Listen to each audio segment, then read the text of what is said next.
الاصفرة دي زودتي بقى.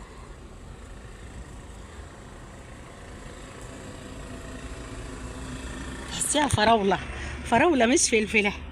شوفي الجمال، اللي عنده زي دي كده يقول لنا ايه الجمال والحلاوة دي.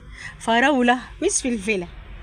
وجبنا عود كرفس وعود نعناع اهو. راح فين اهو عشان اقطعهم مع الخضرة ونعمل شوية محشي. يلا بينا، يلا يلا يلا. ورق العنب مالي السوق. يلا هاتي كده وغذي العيال. احلى ورق عنب. شوفوا الجمال، شوفوا الحلاوه. يا سلام على البخار. اهدى اهدى اهدى اهدى. ويا سلام بقى لو عندك دبس رمان وبيستوي على النار حطيتي له شويه دبس رمان وعصرتي ليمونه. وبالهنا والشفا.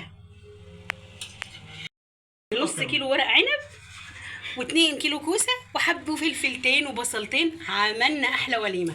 ولا لحمه ولا فراخ، حاجات بسيطه هتخلي عيالك يحسوا انك في عزومه.